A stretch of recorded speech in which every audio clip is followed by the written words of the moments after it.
दुनियावी तौर पर भटका नहीं सकते।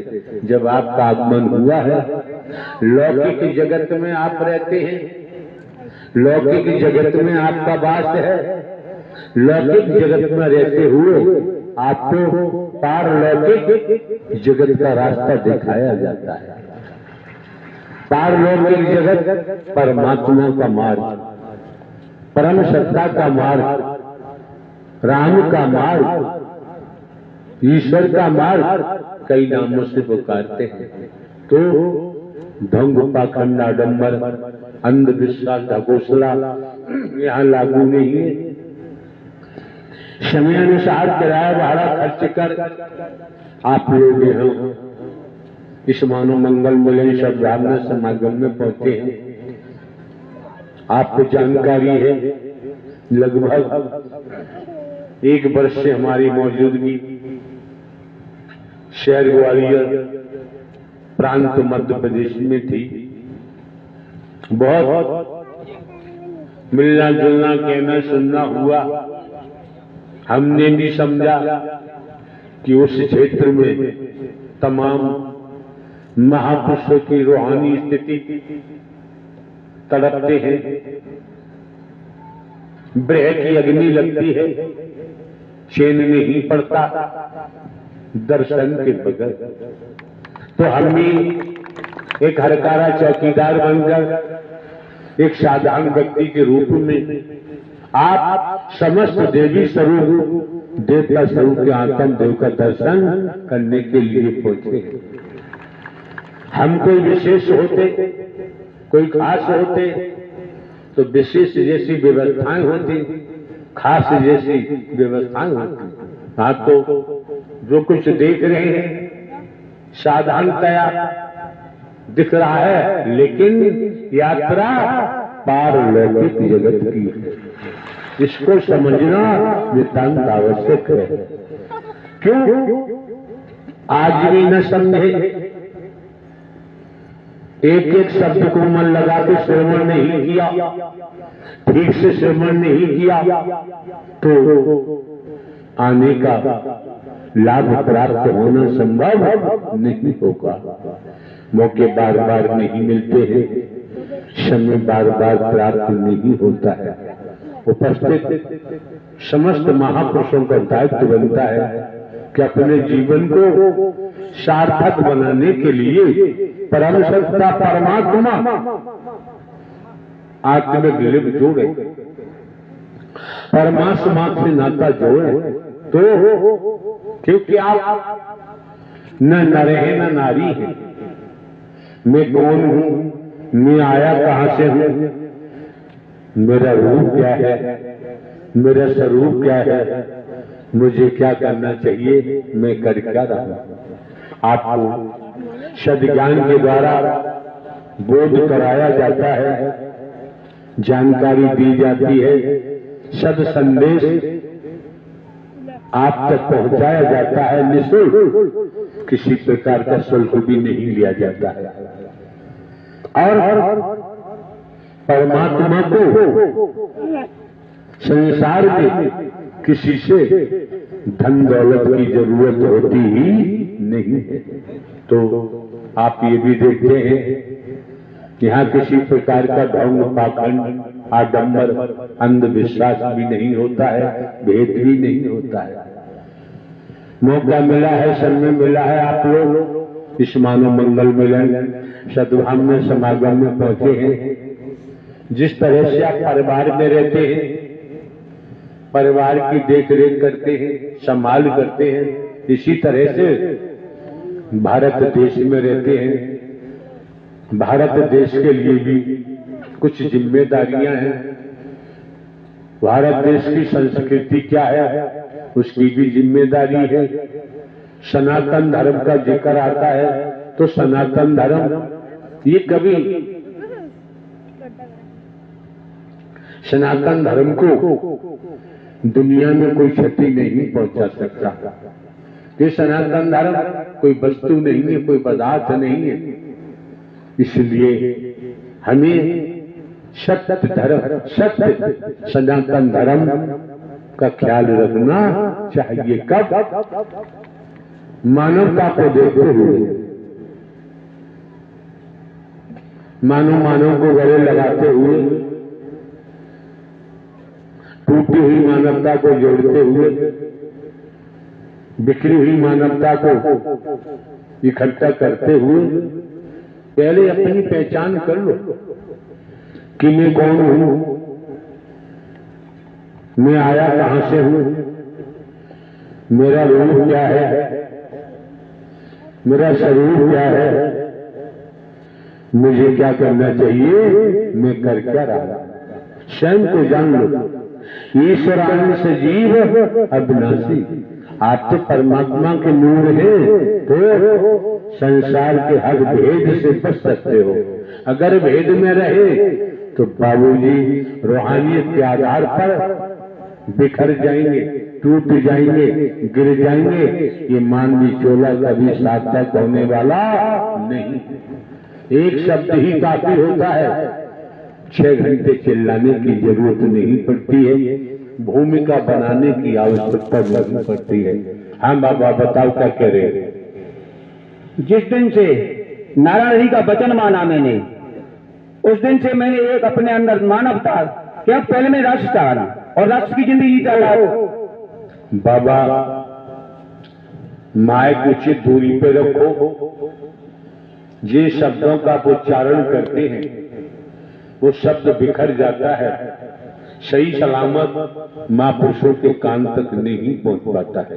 हाँ, जिस टाइम में इन नारायण जी के सत्य के साथ में नहीं आता था, तब मैं राष्ट्र था, राष्ट्र की जिंदगी जीता था बाबा। तब मैं प्रेम बाबा अधूरी भाषा न बोले, साफ कहो मैं राक्षस था। एक शब्द बीच का काट दिया तो पूरी भाषा नहीं हो पाती है। जब अधूरी भाषा होगी तो क्या पढ़ेंगे, क्या सुनेंगे, क्या लिखेंगे, कैसे पास होंगे। जिस दिन से सत्य का साथ किया, मैंने उसी दिन से अपने प्रण कर लिया कि मैं अब एक मानवता धर्म अपनाऊंगा, और चाहे मेरे कोई गाली दे, चाहे मेरे को मारे, फिर भी मैं कुछ नहीं कहूंगा, क्योंकि मेरे को मानव देवी देवता दिखाई देने लगे। उस दिन से मैंने इनको सबको, आप सबको देवी देवता मान लिया, बहनों को देवी देवता मान लिया, और इनके चरणों में हर हमेशा शीश झुकाए रखता हूं, क्योंकि इनके अंदर हम आप देवता के रूप में दिखाई देती है मेरे को। तब मेरे को देवता नहीं दिखाई देते थे, जैसा मैं राक्षस था तैसे ही दिखाई दे रहे थे। आज मेरे को सब लोग देवता के रूप में दिखाई देते। हम तो जानते हमारे से सब बड़े ही हैं, और हमें इनका मान करना, सम्मान करना हमारा काम है, और हम अपना मान सम्मान इनका करते रहेंगे। हमें अपने मान सम्मान से कुछ लेना देना नहीं है। क्यों कि हमें अब जब रास्ता नारायण जी ने दे दिया है, हमें सबसे बड़ा बाबा जो बात कहने की है उस बात को कहना नितांत आवश्यक होता है।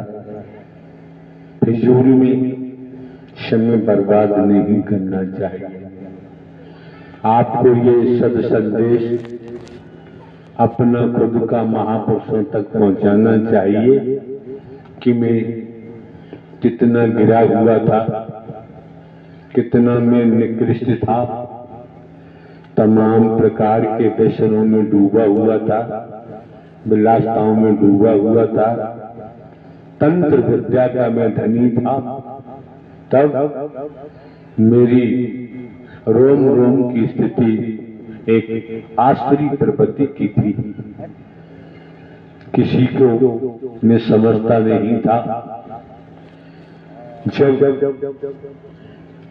मेरी सासू जी ने मनोमंगल मिलन सद्भावना समागम में जाने के लिए कहा, तब मेरा आगमन इस मनोमंगल मिलन सद्भावना समागम में हुआ। यहाँ पहुंचकर मैंने अपनी तांत्रिक विद्या की सारी शक्तियां शाकाहारी पे छोड़ दी। मारने के लिए छोड़ी थी जी प्रभु। क्या? तांत्रिक जितनी हम शक्तियां जानते थे सारी शक्तियां आपके ऊपर प्रहार कर देगा ना, मारने के लिए। क्यों? तो मैं अब से छोटा तांत्रिक सम्राट था, मैं ये सोच रहा हूँ। अरे सुन रहे हो बाबा क्या कह रहे हैं? जितनी तांत्रिक शक्तियां थी इन्होंने हमको मारने के लिए छोड़ दी, फिर शक्तियों का क्या हुआ? जितनी हम जानते थे वो सारी इन्हीं नारायण हरि में चली गई। मेरे को कुछ नहीं दिखाई दिया, और जब दिखाई दिए थे ये नारायण हरि मेरे को चक्र दिखाई दिया, और इनका रूप हमने आज दिन तक यही नहीं देख पाया, कभी यही नहीं कर पाया, कभी बाल अवस्था में, कभी वृद्ध अवस्था में, कभी जवान अवस्था में, आज दिन तक मैंने निश्चित ही नहीं कर पाया। क्यों?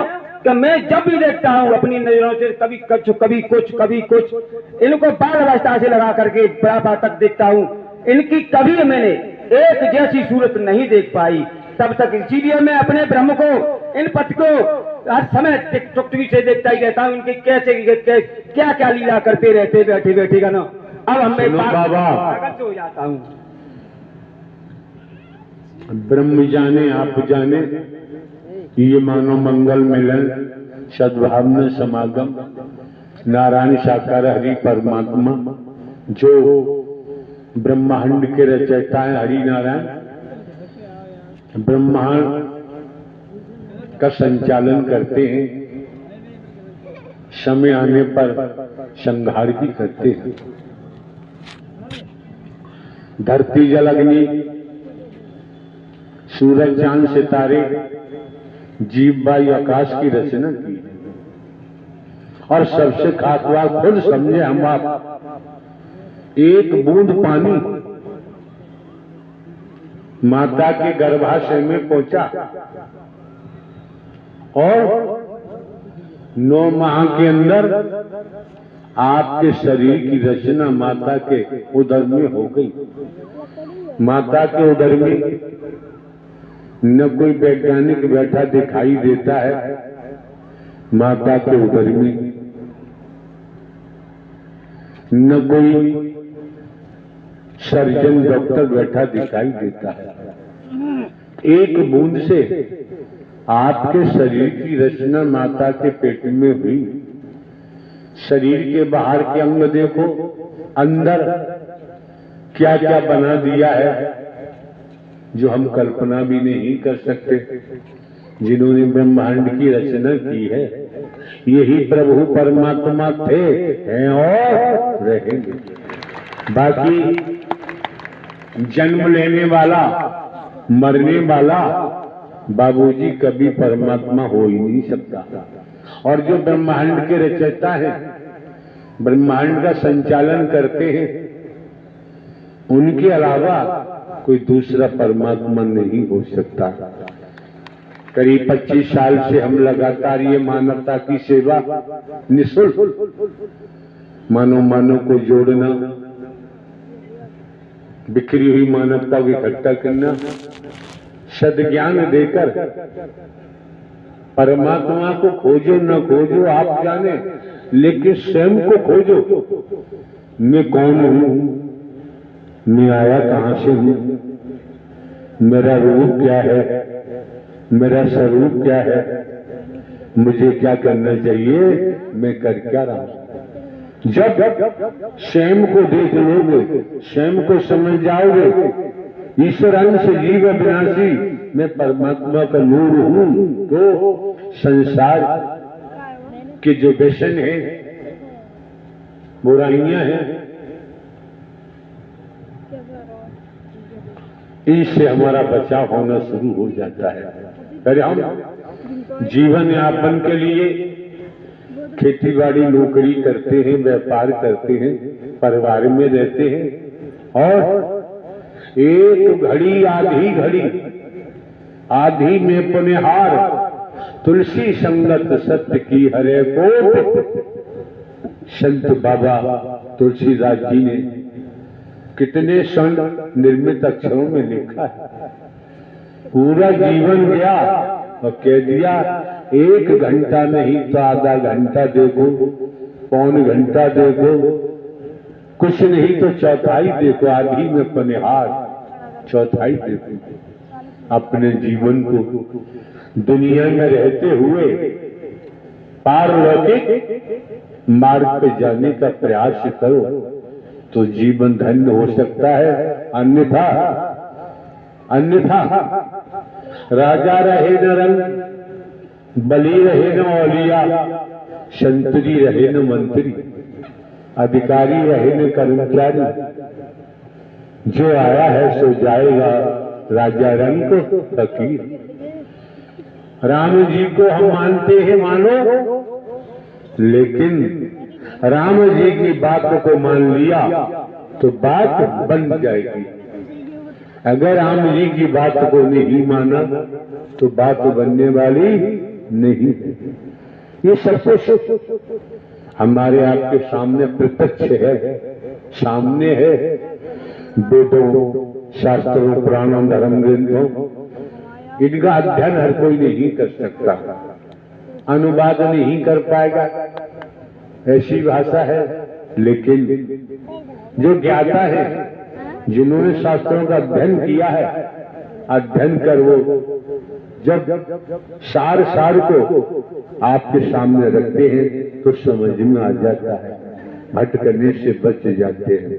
तो जीव जगत में क्यों आया है? हे मानव, तू भूलों में क्यों आया है?